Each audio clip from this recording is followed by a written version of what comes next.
أشهد أن لا إله إلا الله وحده لا شريك له وأشهد أن محمدا عبده ورسوله أما بعد فأعوذ بالله من الشيطان الرجيم بسم الله الرحمن الرحيم الحمد لله رب العالمين الرحمن الرحيم مالك يوم الدين إياك نعبد وإياك نستعين اهدنا الصراط المستقيم صراط الذين أنعمت عليهم غير المغضوب عليهم ولا الضالين जहिड़ो क मूं गुज़िरियल हिकिड़े ख़ुतबे में ॿुधायो हो त किन असहाबनि जे ज़िक्र जो कुझु हिसो रहिजी वियो आहे उहो बयानु कंदुसि त अॼु उन सिलसिले में हज़रत अब्दुल्ला बिन जहश रज़ियल्लाहु ताला अन्हो जे बारे में पहिरियां बयानु थींदो। संदन तालुक़ कबीले बनू असद सां हो ऐं कबीले जे बारे में के चवनि था त पाण बनी अब्दुशम्स जा हलीफ़ हुआ जॾहिं त किन जे वेझो हर्ब बिन उमैया जा हलीफ़ हुआ। हज़रत अब्दुल्ला बिन जहश जे कद काठ जे बारे में अचे थो त न ड्रिघे कद जा हुआ ऐं न ई बिंदरा हुआ। संदन मथे जा वार तमामु घाटा हुआ। हिकिड़ी मुहिम जे मौक़े ते खेनि अमीर मुक़ररु कंदे पाण सॻोरन सल्लल्लाहु अलैहि वसल्लम जेको इरशाद फ़रमायो उहो हिननि जे बर्दाश्त जे मादे मुस्तक़िल मिज़ाजी ऐं बेख़ौफ़ी जो इज़हार करे थो। हज़रत साद बिन अबी वक़ास चवनि था त पाण सॻोरन सल्लल्लाहु अलैहि वसल्लम फ़रमायो मां तव्हां ते हिकिड़े अहिड़े माण्हू खे अमीर मुक़ररु करे मोकिलींदुसि जेको जेतोणीकि तव्हां खां वधीक बहितर न हूंदो पर बुख ऐं उन जी बर्दाश्त में तव्हां खां वधीक मज़बूत हूंदो। पोइ हू चवनि था त असां माण्हू हज़रत अब्दुल्ला बिन जहश जी इमारत में मके ऐं ताइफ़ जे विच में नखला वादी ॾांहुं वियासीं। इन मुहिम में कामयाबी खां पोइ जेको गनीमत जो माल मिलियो उन जे बारे में लिखियलु आहे त इन सरिया मां हासिलु थियण वारे गनीमत जे माल जे बारे में किन जो ख़्यालु आहे त हीउ पहिरियों गनीमत जो माल आहे जेको मुस्लमाननि हासिलु कयो। हज़रत अब्दुल्ला बिन जहश इन गनीमत जे माल खे 5 हिसनि में विरहाए बाक़ी 4 हिसनि खे विरहाए छॾियो ऐं हिकिड़े खे बैतुल माल जे लाइ रखे वरितऊं। हीउ पहिरियों ख़ुम्स हुयो जेको इस्लाम में उन ॾींहुं मुक़ररु थियो। इमाम शाबी खां रिवायत आहे त इस्लाम में सभिनी खां पहिरियां झंडे जी शुरूआति हज़रत अब्दुल्ला बिन जहश कई। पिणु सभिनी खां पहिरियों गनीमत जो माल हज़रत अब्दुल्ला बिन जहश जो हासिलु कयलु हो उहो विरहायो वियो। हज़रत मिर्ज़ा बशीर अहमद साहब सीरत ख़ातमुन नबीयीन में उन्हनि जे बारे में फ़रमाइनि था त कुर्ज़ बिन जाबिर हीउ मके जो हिकिड़ो रहिस हुयो जंहिं कुरैश जे हिकिड़े दस्ते सां गॾु वॾी होशियारीअ सां मदीने जे चरागाह ते जेको शहर खां सिर्फ़ु 3 मीलनि जे मुफ़ासिले ते हो ओचितो छापो हयो। हीअ ॿी मुहिम ऐं मुसलमाननि जा उठ वग़ैरह हक़ले काहे वियो जो ओचितो हमले तबनि मुसलमाननि खे ॾाढो मुतवहश करे छॾियो ऐं छो त कुरैश जी हीअ धमकी पहिरियां खां मौजूदु हुई त असीं मदीने ते हमले आवर थी मुसलमाननि खे तबाह ऐं बर्बादु करे छॾींदासीं। मुसलमाननि खे ॾाढो फ़िकिर थियो ऐं इन्हनि ख़तरनि खे ॾिसी पाण सॻोरन सल्लल्लाहु अलैहि वसल्लम ही इरादो फ़रमायो त कुरैश जी उथी वेठी जो वधीक वेझो खां थी इल्मु हासिलु कयो वञे त जीअं इन जे बारे में हर क़िस्म जो ज़रूरी इतलाह महल ते मिली वञे ऐं मदीनो हर क़िस्म जे ओचिते हमलनि खां महफ़ूज़ रहे।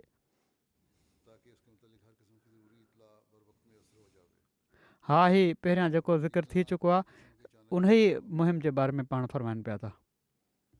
पोइ चवनि था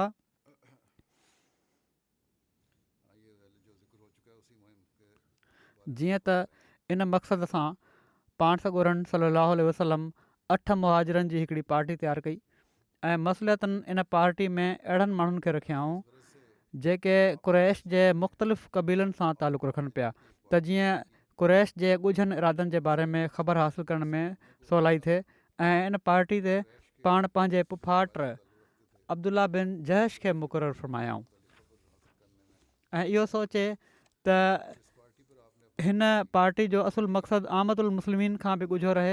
पाण हिन सरिया खे रवानो कंदे हिन सरिया जे अमीर खे बि हीअ न ॿुधायऊं त तोखे काॾे ऐं कहिड़े मक़सद सां मोकिलियो पियो थो वञे ऐं पर हलंदे उन्हनि जे हथ में हिकिड़ो मोहर सां बंदि थियलु ख़तु ॾेई छॾियऊं ऐं फ़रमायाऊं त हिन ख़त में तुंहिंजे लाइ हिदायतूं दर्ज आहिनि। तोड़े हीउ हवालो पहिरियां बयानु थी चुको आहे कुझु हद ताईं पर हज़रत मिर्ज़ा बशीर अहमद साहिब जे हवाले सां बयानु न थियो हो। बहरहाल पाण लिखनि था त पाण सॻोरन सल्लल्लाहु अलैहि वसल्लम फ़रमायो उन्हनि खे त जॾहिं तूं मदीने खां 2 ॾींहंनि जो सफ़र तइ करे वठी त पोइ इन ख़त खे खोले इन जी हिदायतुनि जे मुताबिक़ अमल कजांइ। जीअं त अब्दुल्ला ऐं उन्हनि जा साथी पंहिंजे आका जे हुकुम हेठि रवाना थी विया ऐं जॾहिं 2 ॾींहंनि जो सफ़र तइ करे चुका त अब्दुल्ला पाण सॻोरन सल्लल्लाहु अलैहि वसल्लम जे फ़रमान खे खोले ॾिठो त उन में ही लफ़्ज़ दर्ज हुआ त तूं मके ऐं ताइफ़ जे विच में नखला वादी में वञु ऐं उते वञी क़ुरैश जे हालात जो इल्मु वठि ऐं पोइ असांखे इतलाह अचे कर। ऐं छो त मके जे एतिरो वेझो थी करे ख़बर पहुचाइण वारो कमु तमामु नाज़ुक हुयो। पाण ख़त जे हेठां हीअ हिदायत बि लिखी छॾियऊं त इन मिशन जे मालूम थियण खां पोइ जेकॾहिं तुंहिंजो को साथी इन पार्टी में शामिलु रहण खां मुतामिल थिए ऐं वापसि हलियो अचणु चाहे त उनखे वापसि अचण जी इजाज़त ॾेई छॾ। अब्दुल्ला पाण सॻोरन सल्लल्लाहु अलैहि वसल्लम जी हिदायत पंहिंजे साथियुनि खे ॿुधाए छॾी ऐं सभिनी हिकु आवाज़ थी चयो त असां ख़ुशीअ सां हिन ख़िदमत जे लाइ हाज़िर आहियूं। इन खां पोइ हीअ जमायत नखला ॾांहुं रवाना थी। रस्ते में जॾहिं जॻह बहरान में पहुता त साद बिन अबी वकास ऐं उतवा बिन ग़ज़वान जो उठ गुम थी वियो ऐं हू उनजी ॻोल्हा कंदे कंदे पंहिंजे साथियुनि खां विछड़ी विया ऐं बावजूदु वॾी ॻोल्हा जे उन्हनि सां न रलिजी सघिया ऐं हाणे हीअ पार्टी सिर्फ़ु 6 माण्हुनि जी वञी बची।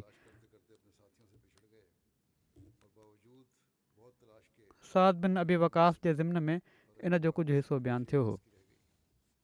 पोइ लिखनि था त मिस्टर मार्गोलेस इन मौक़े ते लिखनि था त साद बिन अबी वकास ऐं उतबा ॼाणे वाणे पंहिंजो उठ छॾे ॾिनो ऐं इन बहाने पोइ ते रहिजी विया।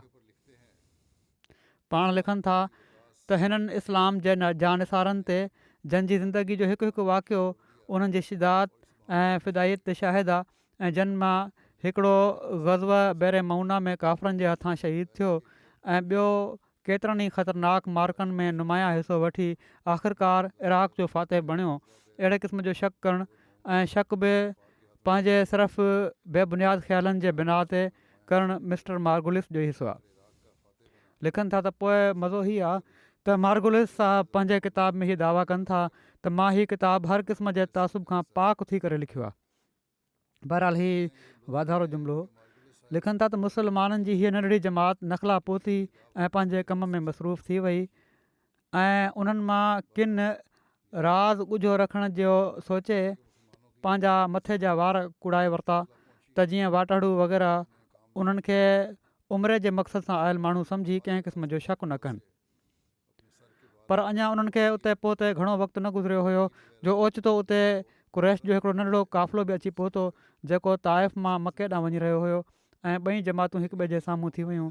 मुस्लमाननि पाण में सलाह कई त हाणे छा करणु घुरिजे। पाण सॻोरन सल्लल्लाहु अलैहि वसल्लम खे उन्हनि खे ॻुझी ॻुझी ख़बरसानी जे लाइ मोकिलियो हुयो पर ॿिए पासे क़ुरैश सां जंग शुरू थी चुकी हुई ऐं हाणे ॿई हरीफ़ हिक ॿिए जे साम्हूं हुआ ऐं पोइ तबनि हीउ अंदेशो बि हो त हाणे जॾहिं कुरैश जे हिननि काफ़िले वारनि मुस्लमाननि खे ॾिसी वरितो आहे त उन ख़बर रसानी जो राज़ बि ॻुझो न रही सघंदो। हिकिड़ी ॾुखियाई हीअ बि हुई त किन मुस्लमाननि सोचियो हुयो त शायदि हीअ ॾींहुं रजब माना त शहर हराम जो आख़िरी ॾींहुं आहे जंहिंमें अरब जे क़दीम दस्तूर जे मुताबिक़ लड़ाई न थियणु घुरिजे पई ऐं के सम्झनि पिया त रजब गुज़री चुको आहे ऐं शाबान शुरू आहे ऐं किन रिवायतुनि में आहे त हीअ सरिया जमादुल आख़िर में मोकिलियो वियो हुयो ऐं शक ही हुयो त हीअ ॾींहुं जमादुली जो आहे या रजब जो। पर ॿिए पासे नखले जी वादी बिल्कुलु हरम जे इलाइक़े जी हद ते मौजूदु हुई ऐं हीअ ज़ाहिर हुयो त जेकॾहिं अॼु ई को फ़ैसिलो न थियो त सुभाणे हीउ क़ाफ़िलो हरम जे इलाइक़े में दाख़िलु थी वेंदो जंहिंजी हुरमत यकीनी हूंदी। मक़सदु इहे सभई ॻाल्हियूं सोचे मुस्लमाननि आख़िर इहो ई फ़ैसिलो कयो त काफ़िरे ते हमिलो करे या त काफ़िले वारनि खे क़ैद कयो वञे ऐं या मारियो वञे। जीअं त उन्हनि अलाह जो नालो वठी हमिलो करे ॾिनो जंहिंजे नतीजे में काफ़िरनि जो हिकिड़ो माण्हू जंहिंजो नालो अमर बिन अल हज़रमी हो मारिजी वियो ऐं 2 माण्हू क़ैद थी विया। पर बदकिस्मती सां चोथों माण्हू भॼी हलियो वियो ऐं मुस्लमान उनखे पकिड़े न सघिया ऐं अहिड़ी तरह उन्हनि जी तजवीज़ कामयाबु थींदे थींदे रहिजी वई। उनखां पोइ मुस्लमाननि काफ़िले जे सामान ते कब्ज़ो करे वरितो ऐं छो त कुरैश जो हिकिड़ो माण्हू बची निकिरी वियो हुयो ऐं यकीन हुयो त इन लड़ाई जी ख़बर जल्दी मके पहुची वेंदी। अब्दुल्ला बिन जैश ऐं उन्हनि जा साथी गनीमत जो सामान खणी तकिड़ा तकिड़ा मदीने ॾांहुं वापसि मोटी आया। लिखनि था त मिस्टर मार्गुलिस इन मौक़े ते लिखनि था त दरअसल मोहम्मद सल्लल्लाहु अलैहि वसल्लम हीउ दस्तो ॼाणे बुझे इन नियत सां शहर हराम में मोकिलियो हुयो त छो त हिन महीने में कुरैश तबनि गाफ़िल हूंदा। मुस्लमाननि खे उन्हनि जे काफ़िलनि खे लुटण जो आसान ऐं यकीनी मौक़ो मिली वेंदो। पर हर अकुलमंद सम्झी सघे थो त एतिरी नंढड़ी पार्टी खे एॾे परे जे इलाइक़े में कंहिं काफ़िले खां लुट मार करण जे लाइ नथो मोकिले सघिजे, ख़ुशूसनि जॾहिं त दुश्मन जो हेडक्वाटर एतिरो वेझो हुजे। ऐं पोइ हीअ ॻाल्हि तारीख़ मां क़ती तौर ते साबित आहे त हीअ पार्टी सिर्फ़ु ख़बर पहुचाइण जे मक़सद सां मोकिली वई हुई ऐं पाण सॻोरनि सलम खे जॾहिं हीउ इल्मु थियो त असाबनि काफ़िले ते हमिलो कयो हुयो त पाण सख़्तु नाराज़ थिया। जीअं त रिवायत आहे त जॾहिं हीअ जमात पाण सॻोरनि सलाहु वसलम जी ख़िदमत में हाज़िर थी ऐं हुज़ूर खे सॼी ॻाल्हि जी ख़बर पई त पाण ॾाढो नाराज़ थिया ऐं फ़रमायाऊं त तव्हांखे मां शहर हराम में विढ़ण जी इजाज़त न ॾिनी हुई ऐं पाण गनीमत जो माल वठण खां इनकार करे छॾियऊं। इन ते हज़रत अब्दुल्ला ऐं उन्हनि जा साथी सख़्तु नादिम ऐं पशेमान थिया ऐं उन्हनि सोचियो त बसि हाणे असां ख़ुदा ऐं उन जे रसूल जी नाराज़गी जे करे हलाकु थी वियासीं। असाबनि बि हिननि खे वॾी मलामत कई ऐं चयाऊं त तव्हां उहो कमु कयो आहे जंहिंजो तव्हांखे हुकुम न ॾिनो वियो हुयो ऐं तव्हां शहर हराम में लड़ाई कई, हालांकि इन मुहिम में त तव्हांखे बिल्कुलु लड़ाई जो हुकुम न हो। ॿिए पासे कुरैश बि लुड़ मचाए ॾिनो त मुस्लमाननि शहर हराम जी हुरमत खे टोड़े छॾियो आहे ऐं छो त जेको शख़्स मारिजी वियो हुयो माना त अमर बिन अल हज़रमी उहो हिकिड़ो रहिस माण्हू हुयो ऐं पोइ हू उत्बा बिन रबिया मके जे रहिस जो हलीफ़ बि हुयो। तंहिं करे बि इन वाक़े कुरैश जी कावड़ जी बाहि खे ॾाढो भड़काए छॾियो ऐं उन्हनि पहिरियां खां बि वधीक जज़्बे ऐं शौक़ सां मदीने ते हमिलो करण जी तयारी शुरू करे ॾिनी। जीअं त बदर जी जंग वधीक कुरैश जी इन ई तयारी ऐं जोश ऐं दुश्मनी जो नतीजो हुई। मक़सदु इन वाक़े ते मुस्लमाननि ऐं काफ़िरनि ॿिन्ही में ॾाढी चुणभुण थी ऐं बिलाख़िर हेठीं क़ुरानी वही नाज़िल थी मुस्लमाननि जी तशफ़ी जो मूजिबु थी ऐं उहा हीअ आहे त यस अलूनक अन शहरिल हराम कितालिन फ़ीह कुल कितालुन फ़ीह कबीर व सद्दुन अन सबीलिल्लाह व कुफ़्रुम बिही वल मस्जिदिल हराम व इख़राज अहलिही मिन्हु अकबरो इंदुल्लाह वल फितनतो अकबरो मिनल क़त्ल वला यज़ालूना युक़ातिलूनकुम हत्ता यरुद्दूकुम अन दीनिकुम इन इस्तताऊ। माना त माण्हू तोखां पुछनि था त शहर हराम में विढ़णु कीअं आहे, तूं उन्हनि खे जवाबु ॾिए त बेशक शहर हराम में विढ़णु तमामु ख़राबु ॻाल्हि आहे, पर शहर हराम में ख़ुदा जे दीन खां माण्हुनि खे ज़ोरी रोकणु ऐं पर शहर हराम ऐं मस्जिद हराम ॿिन्ही जो कुफ़ुर करणु माना त उन्हनि जी हुरमत खे टोड़णु ऐं पोइ हरम जे इलाइक़े मां उन जे रहण वारनि खे ज़ोरी कढणु जहिड़ो की मुशरिको तव्हां माण्हू कयो पिया था। हीअ सभु ॻाल्हियूं ख़ुदा जे वेझो शहर हराम में विढ़ण जी भेट खां बि वधीक ख़राबु आहिनि। ऐं यकीननि शहर हराम में मुल्क जे अंदरि फितनो पैदा करणु उन क़तल खां बदतर आहे जेको फितने खे रोकण जे लाइ कयो वञे। ऐं मुस्लमानो काफ़रनि जो त ई हाल आहे जो हू तव्हांजी दुश्मनी में एॾा अंधा थियनि पिया था जो केॾी महिल ऐं कहिड़े हंधि बि हू तव्हां सां विढ़ण खां न विढ़ंदा ऐं हू पंहिंजी हीअ लड़ाई जारी रखंदा एसि ताईं जो तव्हांखे तव्हांजे दीन खां फेराए छॾनि। पर इहो शर्त आहे त उन्हनि खे इन जी ताक़त हुजे त जीअं त तारीख़ मां साबित आहे त इस्लाम जे ख़िलाफ़ु कुरैश जे रहिसनि पंहिंजे खूनी प्रापेगंडा खे शहर हराम में बि लाॻीतो उहे जारी रखंदा हुआ। ऐं पर अशर हुरम जे इज्तमान ऐं सफ़रनि मां फ़ाइदो वठंदे ऐं हू हिननि महीननि में पंहिंजी मुफ़्तदाणियुनि कारवाइनि में अञा बि तेज़ थी वेंदा हुआ। ऐं पोइ वरी बेहयाई सां पंहिंजी दिलि खे कूड़ी तसली ॾियण जे लाइ हू इज़त जे महीननि खे पंहिंजी जॻह खां हेॾे होॾे मुंतक़िल बि करे छॾींदा हुआ जंहिंखे हू नसई जे नाले सां कोठींदा हुआ। ऐं पोइ अॻिते हली त उन्हनि गज़ब बि करे छॾियो जो सुलह हुदैबिया जे ज़माने में बावजूदु पुख़्ते अहद पैमान जे मके जे काफ़रनि ऐं उन्हनि जे साथियुनि हरम जे इलाइक़े में मुस्लमाननि जे हिकिड़े हलीफ़ क़बीले जे ख़िलाफ़ु तलवार हलाई। ऐं पोइ जॾहिं मुस्लमान इन क़बीले जी हिमायत में निकिता त उन्हनि जे ख़िलाफ़ु बि बिल्कुलु हरम में तलवार इस्तेमालु कयूं। सो इन जवाब सां मुस्लमाननि खे त तसली थियणी हुई, कुरैश बि कुझु थधा थी विया ऐं इन दौरान में उन्हनि जा माण्हू बि पंहिंजे ॿिनि क़ैदियुनि खे छॾाइण जे लाइ मदीने पहुची विया। पर छो त अञा ताईं साद बिन अबी वकास ऐं उत्बा वापसि न आया हुआ ऐं पाण सॻोरनि सलम खे उन्हनि जे बारे में सख़्तु ख़दशो हुयो त जेकॾहिं हू कुरैश जे हथु लॻी विया त कुरैश उन्हनि खे जेरो न छॾींदा। तंहिं करे पाण सॻोरनि सलाहु वसलम उन्हनि जी वापसी ताईं क़ैदियुनि खे छॾण खां इनकार करे छॾियो ऐं फ़रमायाऊं त मुंहिंजा माण्हू ख़ैर सां मदीने पहुची वेंदा त पोइ मां तव्हांजे माण्हुनि खे छॾींदुसि। जीअं त जॾहिं उहे ॿई वापसि पहुची विया त पाण सॻोरनि सलम फिदियो वठी उन्हनि ॿिन्ही क़ैदियुनि खे छॾे ॾिनो।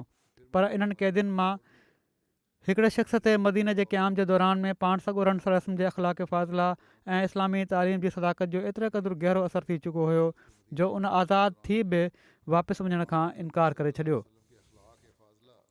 ऐं पाण सॻोरनि सलम जे हथ ते मुस्लमान थी पाण सॻोरनि सलम जे हल्का बगोशन में शामिलु थी वियो ऐं बिल आख़िर बैरे मऊना में शहीद थियो।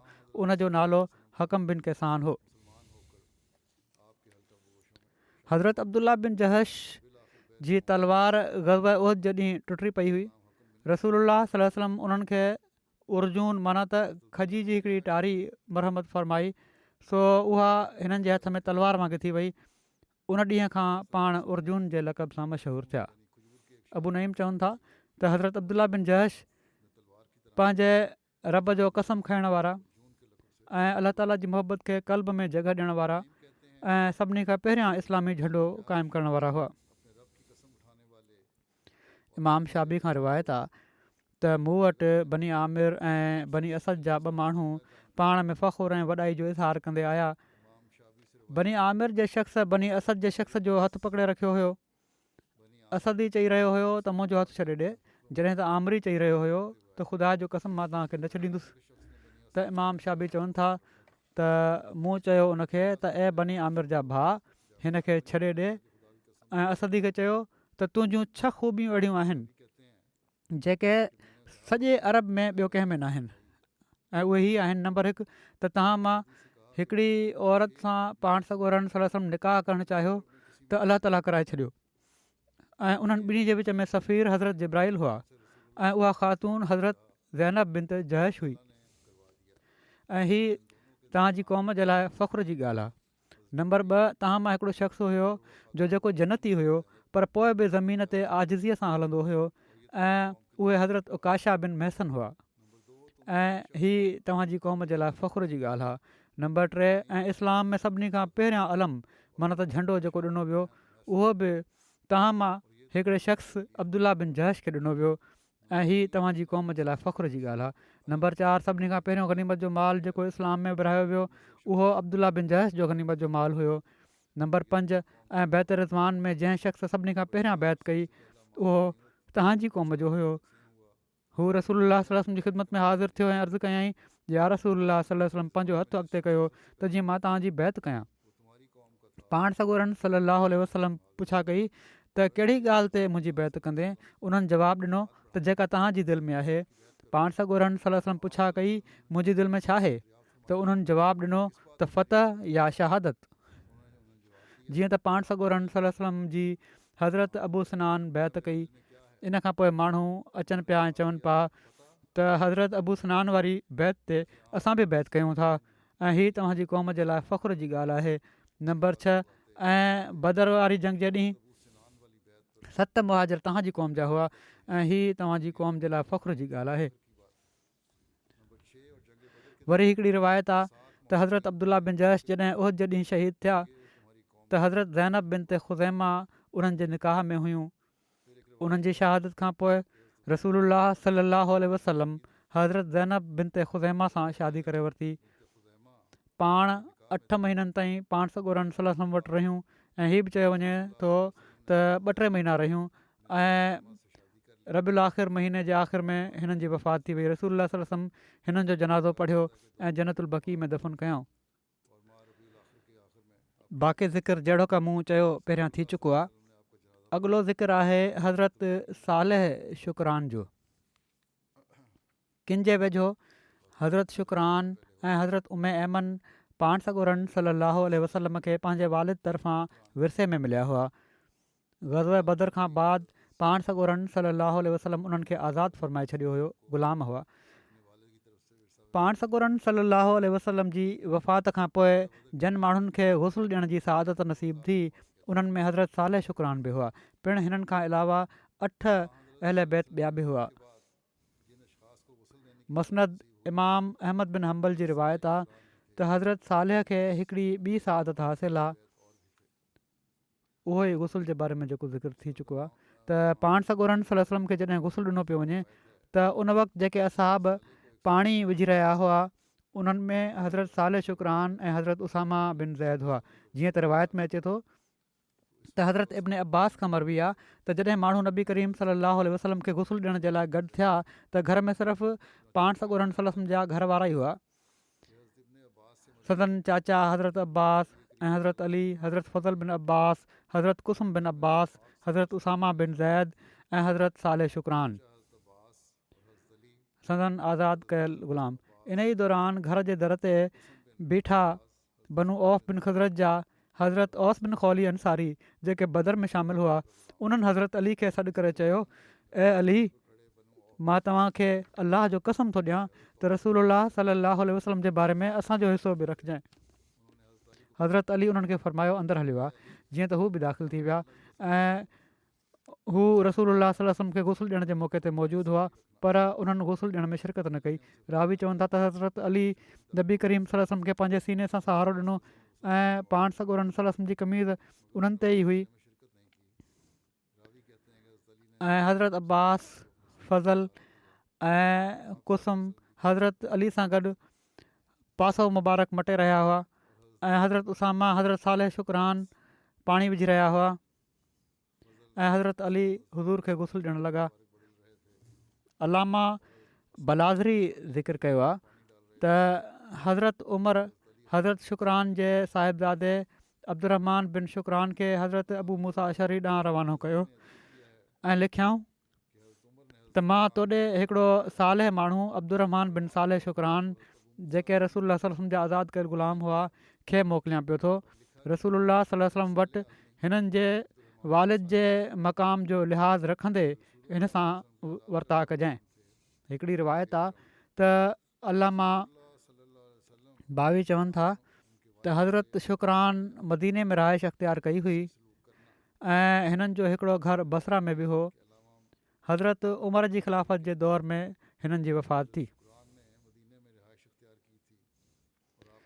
हिननि जे ख़ानदान जो आख़िरी माण्हू हारून रशीद जे दौर में मदीने में फ़ौत थियो। अहिड़ी तरह बसरा में बि हिननि जे ख़ानदान जो हिकिड़ो शख़्स रहंदो हुयो। मुसब चवनि था त हिन जो नसुल अॻिते हलियो या न हलियो इन जो मूंखे इल्मु न आहे। हज़रत सालेह शुकरान खां मरवी आहे त मां रसूलुल्लाह सल्लल्लाहु अलैहि वसल्लम खे हिकिड़े गॾह ते सुवार ख़ैबर ॾांहुं वेंदे ॾिठो। पाण इशारे सां निमाज़ पढ़ी रहिया हुआ। माना त सुवारी ते वेठे निमाज़ पढ़ी रहिया हुआ। हीअ बि हिकिड़ो मसइलो आहे त सुवारी ते निमाज़ पढ़ी सघिजे थी या न। हज़रत मालिक बिन दुख़शम हीअ बि हिकिड़ा असहाबी आहिनि जंहिंजे ज़िक्र जो कुझु हिसो रहे थो। हिननि जे बारे में लिखियलु आहे त हज़रत मालिक बिन दुख़शम जो नालो मालिक बिन दुख़ैशम ऐं इब्न दुख़शम बि बयानु थियो आहे। हिननि जे वालिद जो नालो दुख़शम बिन मरज़ख़ा हो, जॾहिं त हिननि जो नालो दुख़शम बिन मालिक बिन दुख़शम बिन मरज़ख़ा बि बयानु थियो आहे। संदन वालदा जो नालो उमैरा बिनते साद हो। हज़रत मालिक जी शादी जमीला बिनते उबई बिन सलूल सां थी, जेके रईसुल मुनाफ़िकीन अब्दुल्ला बिन उबई सलूल जूं भेण हुयूं। सुहैल बिन अमर खे क़ैदी बणाइण जे मौक़े ते हज़रत मालिक ही शेर चया हुआ, असर तो सुहैलन फला अबतगी असीरन बिही मिन जमीअल उमम वखिंदफ़ो तालमो अनल फ़ताहा सुहैलुन इज़ा युज़लम ज़रबतो बेज़िशफ़्रे हतन सना व अकरहतो नफ़्सी अला ज़िल अलम। त मां सुहैल खे क़ैदी बणायो ऐं उन जे बदिले में सभिनी क़ौमुनि मां कंहिंखे बि क़ैदी बणाइणु नथो चाहियां। बनु खिंदफ़ ॼाणनि था त सुहैल ई पंहिंजे क़बीले जो दिलेर आहे। जॾहिं इन्हनि ते ज़ुल्म कयो वञे, मां झंडे वारे ते हमिलो कयो एसि ताईं जो हू झुकी वियो ऐं मां कटियल चप वारे मुराद सुहैल बिन अमर हुयो सां जंग करण ते पंहिंजे पाण खे मजबूर कयो। ग़ज़वा बदर जे क़ैदियुनि जे हवाले सां उसदुल काबा में हिकिड़ी रिवायत आहे त अबू सालेह हज़रत इब्न अब्बास खां रिवायत कनि था त अबू युसुर मालिक बिन दुख़शम ओफ़ी ऐं तारिक बिन उबैद अंसारी रसूलुल्लाह सल्लल्लाहु अलैहि वसल्लम जी ख़िदमत में हाज़िर थिया ऐं अर्ज़ु कयाऊं, या रसूलुल्लाह सल्लल्लाहु अलैहि वसल्लम, तव्हां फ़रमायो हुयो त जेको हिन जंग में कंहिंखे क़तलु कंदो उनखे हेतिरो मिलंदो ऐं जेको कंहिंखे क़ैद कंदो उनखे हेतिरो मिलंदो, ऐं असां 70 माण्हुनि खे क़तलु कयो आहे ऐं 70 खे क़ैद कयो आहे। इन ते हज़रत साद बिन मुआज़ अर्ज़ु कयो, या रसूलुल्लाह सल्लल्लाहु अलैहि वसल्लम, असां बि हिननि माण्हुनि वांगुरु करे सघूं पिया, पर असां सिर्फ़ु इन जे करे न कयो छो त असां मुसलमाननि जी पुठियां हिफ़ाज़त करे रहिया हुआसीं। गनीमतूं थोरियूं आहिनि ऐं माण्हू घणा आहिनि। जेकॾहिं तव्हां हिननि माण्हुनि खे ओतिरो ॾींदो जेतिरो तव्हां वाइदो कयो आहे त किन माण्हुनि जे हिसे में कुझु बि न ईंदो। सो ही माण्हू ॻाल्हियूं कंदा रहिया। एतिरे में अलाह ताला आयत नाज़िल फ़रमाई त यस अलूनक अनिल अनफ़ाल कुलिल अनफ़ालो लिल्लाह व रसूल, त ए रसूल, माण्हू तोखां गनीमत जे मालनि जे बारे में सुवाल कनि था, तूं उन्हनि खे चई छॾ त गनीमत जा माल अलाह ऐं उन जे रसूल जा आहिनि। ग़ज़वा उहद जे ॾींहुं हज़रत मालिक बिन दुख़शम हज़रत ख़ारजा बिन ज़ैद वटां लंघिया। हज़रत ख़ारजा ज़ख़्मनि विचां चूर वेठा हुआ। उन्हनि खे 13 जे वेझो मोहलक ज़ख़्म लॻा हुआ। हज़रत मालिक उन्हनि खे चयो, छा तव्हांखे मालूम न आहे त हज़रत मोहम्मद सल्लल्लाहु अलैहि वसल्लम शहीद कया विया आहिनि? हज़रत ख़ारजा चयो त जेकॾहिं हुज़ूर खे शहीद कयो वियो आहे त यकीनन अलाह ज़िंदा आहे ऐं हू न मरंदो। मोहम्मद सल्लल्लाहु अलैहि वसल्लम पैगाम पहुचाए छॾियो आहे, फ़क़ातिलू अन दीनिक, तंहिं करे तव्हां बि पंहिंजे दीन जे लाइ क़िताल कयो। हिकिड़ी ॿी रिवायत में हिन वाक़े जो ज़िक्र हीअं मिले थो त जॾहिं रसूलुल्लाह सल्लल्लाहु अलैहि वसल्लम जे शहीद थियण जी बेबुनियाद ॻाल्हि पकड़िजी त हज़रत मालिक बिन दुख़शम हज़रत ख़ारजा बिन ज़ैद वटां लंघिया। जॾहिं त हू उन वक़्तु वेठा हुआ ऐं उन्हनि जे सीने ते 13 मोहलिक ज़ख़्म लॻल हुआ। हज़रत मालिक उन्हनि खे चयो, छा तोखे मालूम न आहे त मोहम्मद सल्लल्लाहु अलैहि वसल्लम शहीद कया विया आहिनि? हज़रत ख़ारजा जवाबु ॾिनो त जेकॾहिं मोहम्मद सल्लल्लाहु अलैहि वसल्लम शहीद थी विया आहिनि त यकीनन अलाह ज़िंदा आहे ऐं हू कॾहिं बि न मरंदो। यकीनन उन्हनि पैगाम माना त इस्लाम जो पैगाम पहुचाए छॾियो आहे, सो पंहिंजे दीन ख़ातिर विढ़ो। रावी चवनि था त पोइ हज़रत मालिक हज़रत साद बिन रबी वटां लंघिया ऐं उन्हनि खे 12 मोहलिक ज़ख़्म लॻल हुआ। हज़रत मालिक हज़रत साद खे चयो, छा तोखे मालूम आहे त हज़रत मोहम्मद सल्लल्लाहु अलैहि वसल्लम शहीद थी विया आहिनि? हज़रत साद जवाबु ॾिनो त मां शाहिदी ॾियां थो त मोहम्मद सल्लल्लाहु अलैहि वसल्लम पंहिंजे रब जे पैगाम खे पहुचाए छॾियो आहे, सो पंहिंजे दीन ख़ातिर विढ़ो छो त अलाह ज़िंदा आहे, उहो कॾहिं बि न मरंदो।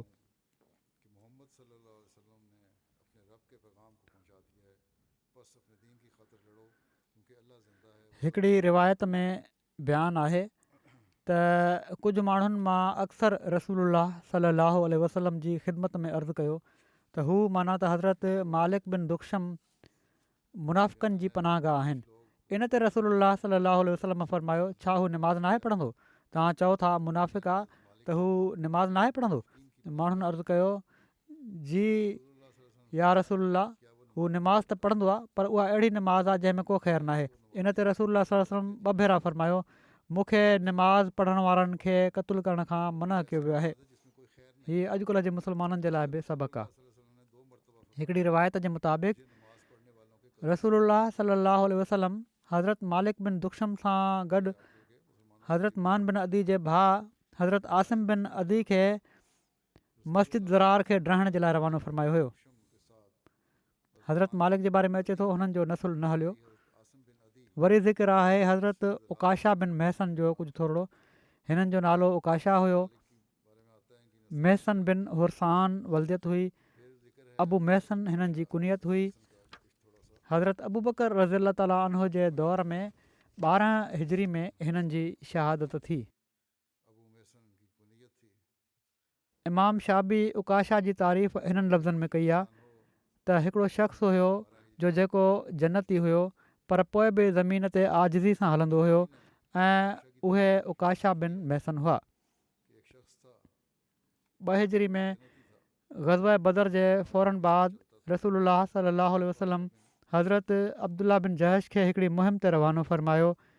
हिन सरिया में हज़रत उकाशा बिन महसन बि शामिल हुआ।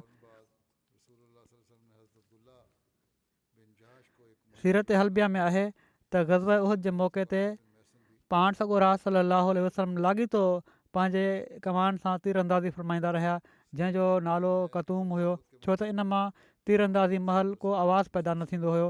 आख़िर लाॻीतो तीर अंदाज़ी जे करे इन कमान जो हिकिड़ो हिसो टुटी पियो। हिकिड़ी रिवायत में हीअं आहे त एसि ताईं जो हुज़ूर जी उन कमान जो हिकिड़ो किनारो भॼी पियो जंहिंमें ॾोरी ॿधी वेंदी आहे। मक़सदु त लाॻीतो तीर हलाइण सां उहा कमान टुटी पई। हुज़ूर जे हथ में कमान जी गिराठ जेतिरी ॾोरी वञी बची। हज़रत उकाशा बिन महसन कमान जी ॾोरी ॿधण जे लाइ उहा हुज़ूर खां वरिती, पर उहा ॾोरी नंढी थी पई। उन्हनि हुज़ूर खे अर्ज़ु कयो त या रसूलल्लाह, हीअ ॾोरी नंढी थी वई आहे। पाण फरमायूं इनखे छिक पूरी थी वेंदी। हज़रत उकाशा चवनि था त उन ज़ात जो कसम जंहिं पाण सॻोरनि सल्लल्लाहु अलैहि वसल्लम खे हक़ु ॾेई मोकिलियो आहे, मां ॾोरी छिकी त उहा छिकजी एॾी डिघी थी वई जो मां इन सां कमान जे मुंड ते 2-3 वकड़ बि ॾेई छॾिया ऐं आराम सां उनखे ॿधी छॾियुमि। हिकिड़ी रिवायत आहे त 6 हिजरी में उयैना बिन हसन गतफ़ान जे घोड़सवारनि सां गाबा में पाण सॻोरनि सल्लल्लाहु अलैहि वसल्लम जी खीर ॾियण वारी ॾाचिन ते हमिलो कयो। हिते रसूलुल्लाह सल्लल्लाहु अलैहि वसल्लम जा उठ चरंदा हुआ, चरागाह हुई। गाबा में बनू गफ़ार जो हिकिड़ो मर्द ऐं हिकिड़ी औरत बि रहंदा हुआ। उन्हनि मर्द खे क़तलु करे छॾियो दुश्मननि हमिलो करे, ऐं औरत खे ॾाचिन समेत वठी विया। इन वाक़े जी सभिनी खां पहिरियां ख़बर हज़रत सलमा बिन अकवा खे पई। हू सुबुह महिल गाबा जे लाइ निकिता ऐं उन्हनि सां गॾु हज़रत तलहा बिन उबैदुल्ला जो ग़ुलाम ऐं उन सां गॾु घोड़ो हो। जॾहिं हू सनियतुल वदा मक़ाम ते चढ़िया त उन्हनि हमले आवारनि जा कुझु घोड़ा ॾिठा त सिल जबल जे हिकिड़े पासे खां मथे चढ़िया ऐं मदद जे लाइ पुकारियऊं पुठियां पंहिंजे माण्हुनि खे। पोइ हमले आवार जमात जो पीछो करे ही शिकारी जानवर वांगुरु तेज़ी सां निकिता, एसि ताईं जो उन्हनि माण्हुनि खे वञी पकड़ियऊं ऐं उन्हनि ते तीर वसाइण शुरू करे ॾिनऊं। जॾहिं बि घोड़ेसवार हिननि ॾांहुं मुतवजे थींदा हुआ त हज़रत सलमा भॼी वेंदा हुआ ऐं वापसि मोटंदा हुआ, ऐं जॾहिं मौक़ो मिलंदो हुयो त उहे तीर वसाईंदा हुआ। जॾहिं इन वाक़े जी ख़बर पाण सॻोरनि सल्लल्लाहु अलैहि वसल्लम ताईं पहुती त पाण बि मदीने में ऐलान कयऊं त ख़तरो आहे। घोड़ेसवार पाण सॻोरनि सल्लल्लाहु अलैहि वसल्लम वटि अचणु लॻा। इन्हनि घोड़ेसवारनि में हज़रत उकाशा बिन महसन ऐं ॿिया असाब शामिल हुआ। हिन मार्के में हज़रत उकाशा बिन महसन ओबार ऐं उन जे पुटु अमर बिन ओबार खे वञी पकड़ियो। उहे ॿई हिकिड़े उठ ते सुवार हुआ। हज़रत उकाशा उन्हनि खे हिकु नेज़े में ई पोए छॾियो ऐं ॿिन्ही खे क़तलु करे छॾियऊं ऐं खसियल कुझु ॾाचियूं बि वापसि वठी आया। वरी ज़िक्र आहे हज़रत ख़ारजा बिन ज़ैद जो। हिननि जी कुनियत अबू ज़ैद हुई। हिकिड़ी रिवायत में आहे त हज़रत मुआज़ बिन जबल, हज़रत साद बिन मुआज़ ऐं हज़रत ख़ारजा बिन ज़ैद यहूदियुनि जे कुझु आलमनि खां तौरात में मौजूदु कुझु ॻाल्हियुनि जे बारे में पुछा कई, जंहिंजो जवाबु ॾियण खां उन्हनि आलमनि इनकार करे छॾियो ऐं सच खे लिकायऊं, जंहिं ते अलाह ताला हीअ आयत नाज़िल फ़रमाई, इन्नल लज़ीना यक्तुमून मा अनज़लना मिनल बय्यिनात वल हुदा मा अनज़लना मिनल बय्यिनात वल हुदा मिन बाद मा बय्यनाहु लिन्नास फिल किताब उलाइक यलअनहुमुल्लाहु व यलअनहुमुल लाइनून। यकीनन उहे माण्हू जेके उनखे लिकाइनि था जेको असीं वाज़े निशाननि ऐं कामिल हिदायत मां नाज़िल कयो आहे, इन खां बाद बि जो असां किताब में उनखे माण्हुनि जे लाइ ख़ूब खोले बयानु करे छॾियो हुयो, इहे ई आहिनि जिन ते अलाह लानत करे थो ऐं उन ते सभई लानत करण वारा बि लानत कनि था। वरी हज़रत ज़ियाद बिन लबीद जो ज़िक्र आहे। उन्हनि जी कुनियत अबू अब्दुल्ला हुई। इन्हनि जो तालुक़ु अंसार जे क़बीले ख़ज़रत जे पाड़े बनु ब्याज़ा बिन आमिर सां हो। संदन नसुल मदीने ऐं बगदाद में मुक़ीम हो। हिननि जे बारे में लिखियलु आहे, ज़हाक बिन नुमान बयानु कनि था त मसरूक़ बिन वाइल रसूलुल्लाह सल्लल्लाहु अलैहि वसल्लम वटि अक़ीक़ वादी मां मदीने आया। अक़ीक़ अरब में केतिरनि ई वादियुनि खाणनि ऐं ॿियनि जॻहियुनि जो नालो अक़ीक़ आहे। सभिनी खां मशहूरु उहा अक़ीक़ वादी आहे जेका मदीने जे बिल्कुलु ओलह मां लंघे थी। बहरहाल नबी करीम सल्लल्लाहु अलैहि वसल्लम जे ज़माने में मदीने मां मके वञण वारो रस्तो इन ई अक़ीक़ मां थींदे ज़ुल्हुलैफ़ा पहुचे पियो। अॼुकल्ह जो रस्तो बि इहो ई आहे, लिखनि था लिखण वारा। ऐं इस्लाम क़बूलु कयऊं ऐं इस्लाम ते उमदगी सां क़ाइमु रहिया। पाण अर्ज़ु कयऊं, या रसूलुल्लाह सल्लल्लाहु अलैहि वसल्लम, मां चाहियां थो त तव्हां मुंहिंजी क़ौम में हिकिड़े अहिड़े माण्हू खे मोकिलियो जेको उन्हनि खे इस्लाम ॾांहुं सॾे, जीअं त पाण सॻोरन सल्लल्लाहु अलैहि वसल्लम उन्हनि ॾांहुं हज़रत ज़ियाद बिन लबीद अंसारी खे मोकिलियो। हज़रत ज़ियाद 41 हिजरी में हज़रत मुआविया जी हुकूमत जे दौर में जे शुरू में फ़ौत थिया।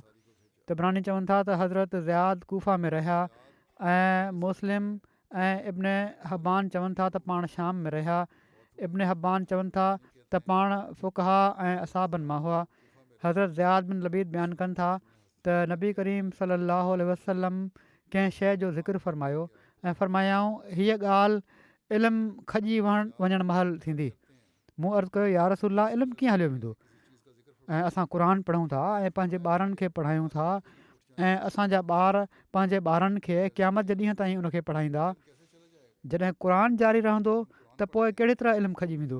इन ते पाण सॻोरन सल्लल्लाहु अलैहि वसल्लम फ़रमायो, अलाह तुंहिंजो भलो करे ज़ियाद, मां तोखे मदीने जे सभिनी खां अकुलमंद माण्हुनि मां सम्झां पियो।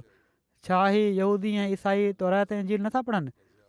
जेको इन्हनि ॿिन्ही मां आहे उनजी कंहिं ॻाल्हि ते अमल नथा कनि।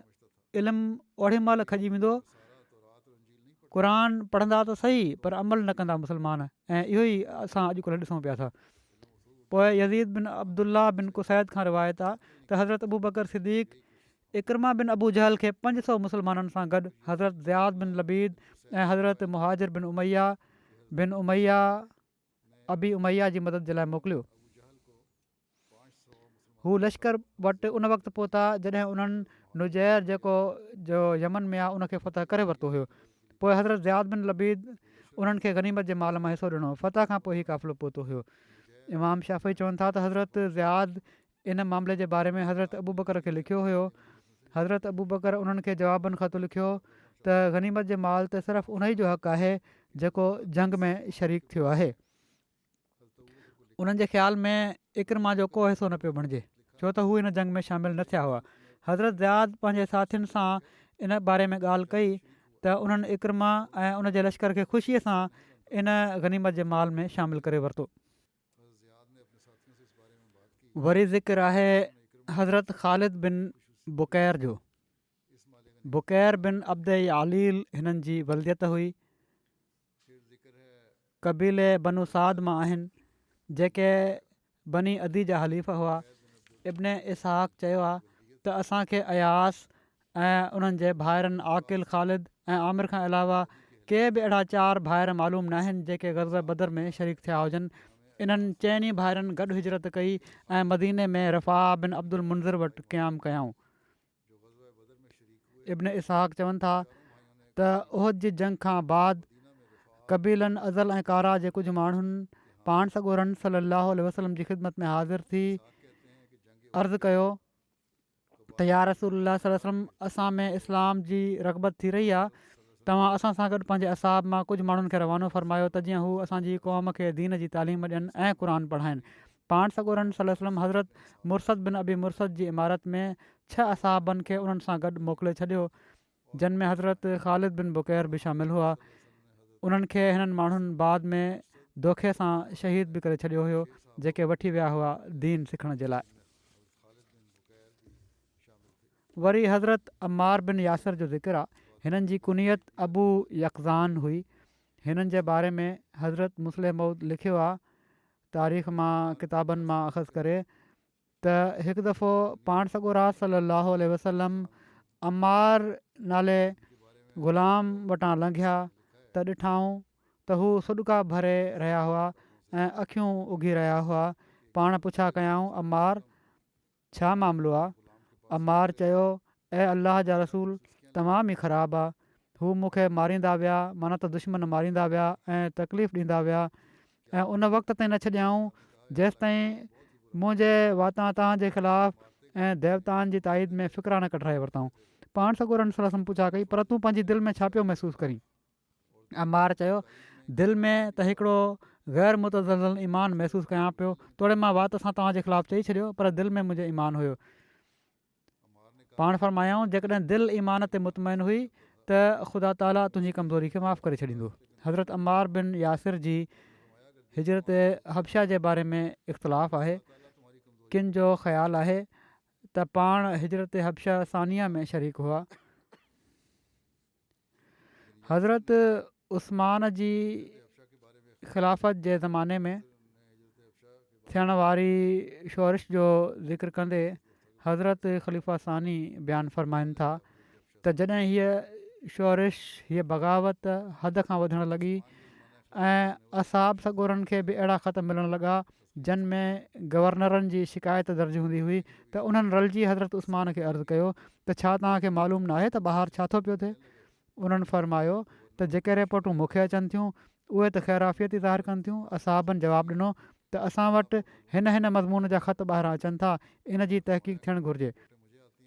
हज़रत उस्मान इन ते उन्हनि खां सलाह घुरी त तहक़ीक़ कीअं कई वञे ऐं उन्हनि जी सलाह जे मुताबिक़ उसामा बिन ज़ैद खे बसरा ॾांहुं, मोहम्मद बिन मुस्लिम खे कुफे ॾांहुं, अब्दुल्ला बिन उमर खे शाम ॾांहुं, अम्मार बिन यासिर खे मिस्र ॾांहुं मोकिलियऊं त उतां जे हालात जी तहक़ीक़ करे रिपोर्ट कनि त छा वाक़ई अमीर रैयत ते ज़ुल्म कनि था ऐं ज़्यादती खां कमु वठनि था ऐं माण्हुनि जा हक़ था खाइनि। ऐं हिननि चइनि खां अलावा कुझु ॿिया माण्हू बि मुतफ़रिक़ बिलाद ॾांहुं मोकिलियऊं त जीअं उतां जे हालात जी इतलाह ॾियनि।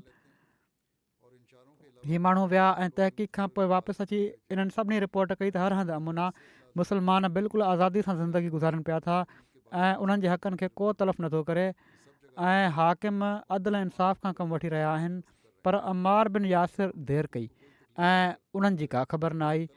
उन्हनि तरफ़ां ख़बर अचण में एतिरी क़दुरु देरि थी जो मदीने वारनि सोचियो त किथे मारिजी न विया हुजनि, पर असुलु ॻाल्हि हीअ हुई जो हू पंहिंजी सादगी ऐं सियासत खां नावाक़फ़ियत जे करे उन्हनि फ़सादनि जे चंबे में फासी पिया हुआ जेके अब्दुल्ला बिन सबा जा शागिर्द हुआ मिस्र में, छो त अब्दुल्ला बिन सबा मौजूदु हो ऐं उहो इन ॻाल्हि खां गाफ़िल न हुयो त जेकॾहिं हिन तहक़ीक़ाती वफ़द सॼे मुल्क में अमन अमान जो फ़ैसिलो ॾिनो त सभई माण्हू असांजा मुखालिफ़ थी वेंदा।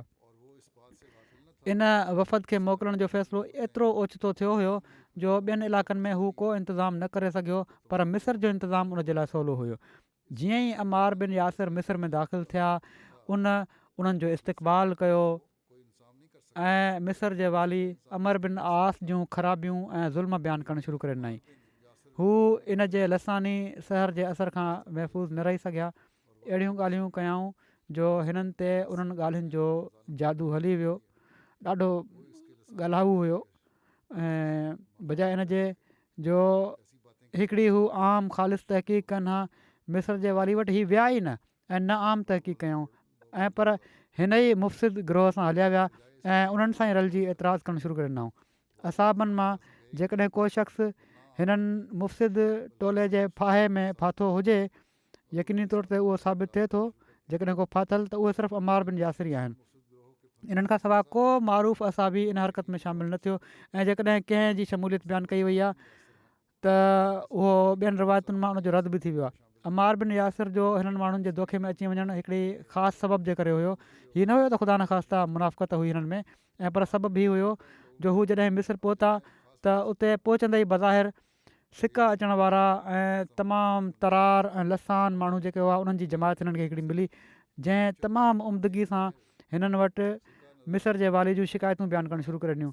ओचितो मिस्र जो वाली हिकिड़ो अहिड़ो शख़्स हुयो जेको कंहिं वक़्त में पाण सॻोरन सलम जो सख़्तु मुखालिफ़ रही चुको हुयो, ऐं उनजे बारे में पाण सॻोरन सलम मके जी फतह महिल हुकुम ॾिनो हुयो त तोड़े काबतुल्ला शरीफ़ में उहो छो न नज़र अचेव, उनखे क़तलु कयो वञे। तोड़े बाद में पाण सॻोरन सलम उनखे माफ़ु करे छॾियो हुयो, पर उनजी पहिरीं मुखालफ़त जो किन असाबनि जी दिलनि ते, जिन में अमार बि शामिलु हुआ, असरु बाक़ी हुयो। सो अहिड़े शख़्स जे ख़िलाफ़ु ॻाल्हियूं ॿुधी अमार तमामु जल्द मुतासिर थी विया ऐं उहे इल्ज़ाम जेके उन्हनि ते लॻाया पिया वञनि सही तस्लीम करे वरिताऊं, ऐं तबई अहसास मां फ़ाइदो वठी सबाई माना त अब्दुल्ला बिन सबा जा साथी इन जे ख़िलाफ़ु इन ॻाल्हि ते ख़ासि ज़ोर ॾींदा विया। इन्हनि सां गॾु हीअ बि रलिजी विया, पर हीअ बि लिखियलु आहे त जंग सफ़ीन जे मौक़े ते हज़रत अमार बिन यासिर माण्हुनि खे मुखातिब थी करे फ़रमायो हुयो त अलाह ताला जो राज़ पहुचाइण वारा ऐं माल ऐं औलाद ॾांहुं मोटण जी ख़्वाहिश न रखण वारा किथे आहिनि? त वटनि माण्हुनि जी हिकिड़ी जमात अची वई।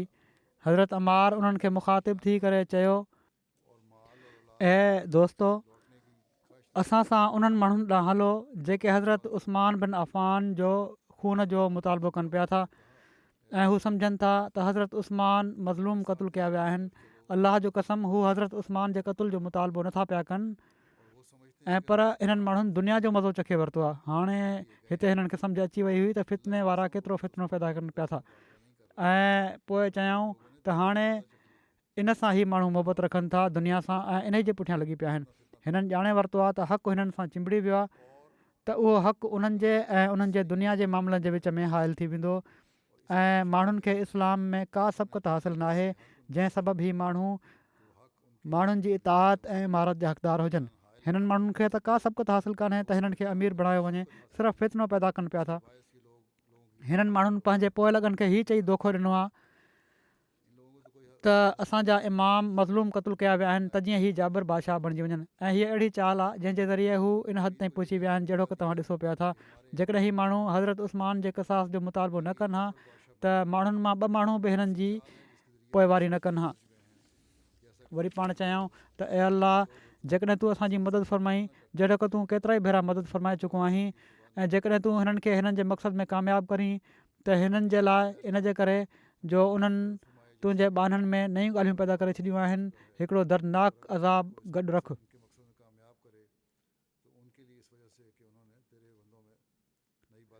मोहम्मद बिन अमर वग़ैरह खां मरवी आहे त जंग सफ़ीन में जंग ख़ूब ज़ोरनि ते थी रही हुई ऐं परे न हो त ॿई धुरियूं फ़ना थी वञनि।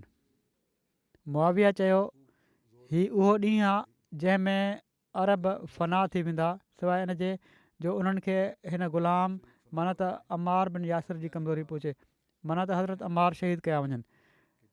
3 ॾींहं ऐं रातियूं 3 शदीद जंग रही। 3 ॾींहुं थियो त हज़रत अमार हाशिम बिन उतबा बिन अबी वकास खे जन वटि उन ॾींहुं झंडो हुयो, चयो त मुंहिंजा माउ पीउ तो त घोर वञनि, मूंसां गॾु हल।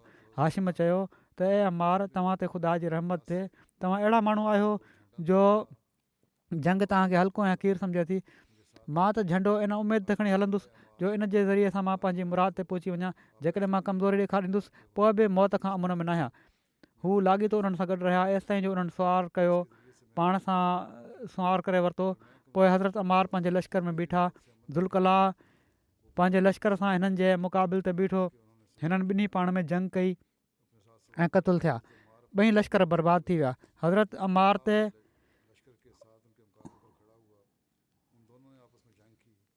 हवाई सकी ऐं अबू गादिया मुज़नी हमिलो कयो ऐं हिननि ॿिन्ही खेनि शहीद करे छॾियो।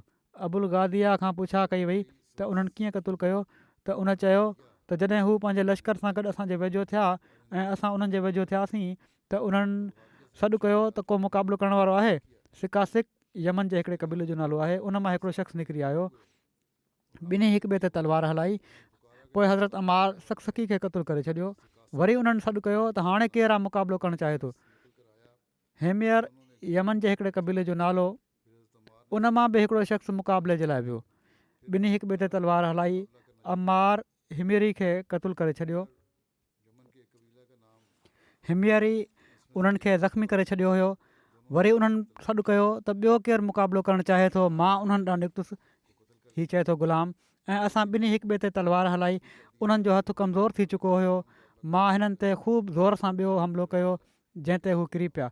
वरी मां उन्हनि ते तलवार सां अहिड़ी ज़रब हईं जो हू थधा थी विया।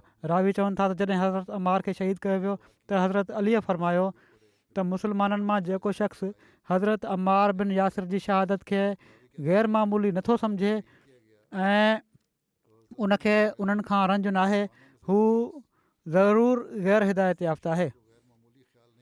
अमार ते अलाह ताला जी रहमत थिए जो जंहिं ॾींहुं उन्हनि इस्लाम क़बूलियो ऐं अलाह अमार ते रहम करे। जॾहिं 4 असाब रसूल सलम जो ज़िक्र कयो वेंदो हुयो त हीअ चोथा हूंदा हुआ ऐं 5 जे ज़िक्र में हीअ 5 हूंदा हुआ। रसूलुल्लाह सल्लल्लाहु अलैहि वसल्लम जे क़दीम असाब मां हुआ। कंहिं हिकु या ॿिनि खे बि इन में शक न हुयो त अमार जे लाइ केतिरनि ई मौक़नि ते जंग वाजिबु थी। सो अमार खे जन्नत मुबारक थिए। ऐं हिननि जे बारे में चयो वियो आहे त अमार हक़ सां ऐं हक़ अमार सां गॾु आहे। अमार जिथे बि वेंदा हक़ सां वेंदा ऐं अमार जो क़ातिल बाह में आहे। सईद बिन अब्दुर्रहमान पंहिंजे पीउ खां रिवायत कनि था त हिकिड़ो शख़्स हज़रत उमर बिन ख़ताब वटि आयो ऐं चवणु लॻो त मुंहिंजो मथो मेरो आहे, जुनबी आहियां ऐं मूंखे पाणी नाहे मिलियो। त हज़रत अमार बिन यासिर हज़रत उमर बिन ख़ताब खे चयो, छा तव्हांखे यादि नाहे त असां माना त मां ऐं तव्हां हिकिड़े सफ़र में हुआसीं। तव्हां त निमाज़ कोन पढ़ी ऐं मां त मिटी में जानवरनि वांगुरु लेथड़ियुसि ऐं निमाज़ पढ़ी वरिती। मां त मिटी में जानवरनि वांगुरु लेथड़ियुसि ऐं निमाज़ पढ़ी वरिती। ॼण त पाणी न हुअण जे करे ही कयो तयमुम। मां नबी सल्लल्लाहु अलैहि वसल्लम वटि इहा ॻाल्हि कई त नबी सल्लल्लाहु अलैहि वसल्लम फरमायो तो लाइ सिर्फ़ु एतिरो काफ़ी हुयो। पोइ पाण पंहिंजा 2 हथ ज़मीन ते हयाऊं। पोइ उन्हनि में फूक ॾिनऊं ऐं पंहिंजे चहिरे ऐं 2 हथनि जो मसह कयऊं।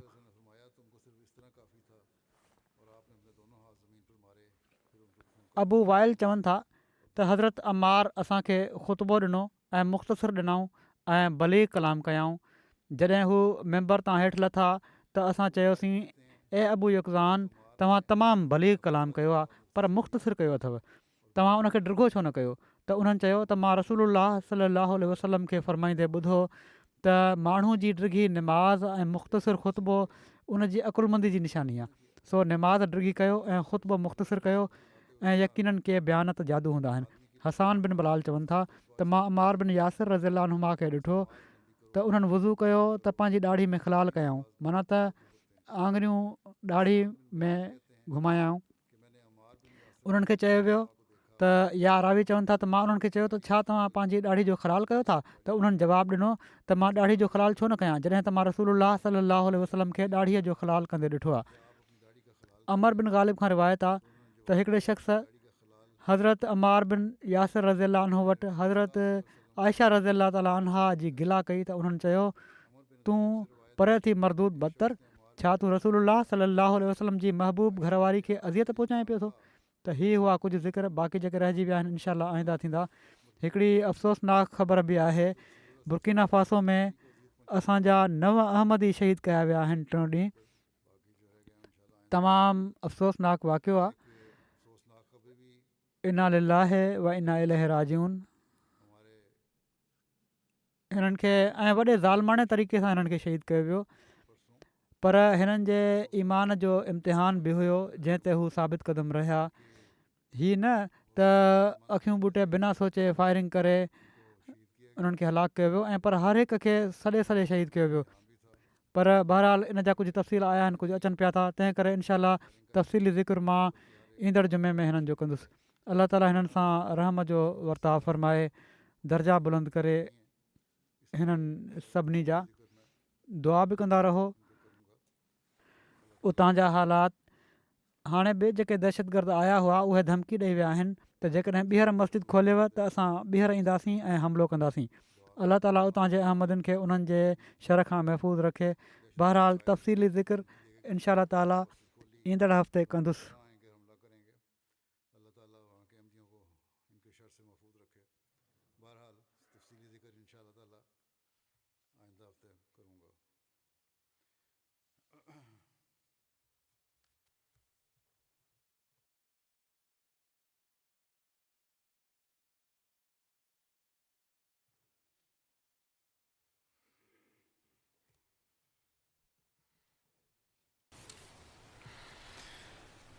अल्हम्दुलिल्लाह